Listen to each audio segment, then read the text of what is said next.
Service in Fort Worth has issued a severe thunderstorm warning for Collin County in north central Texas until 5:15 p.m.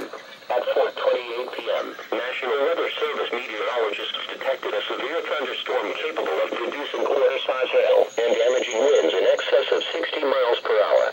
This storm was located 4 miles southeast of Plano, moving north at 15 miles per hour. The severe thunderstorm will be near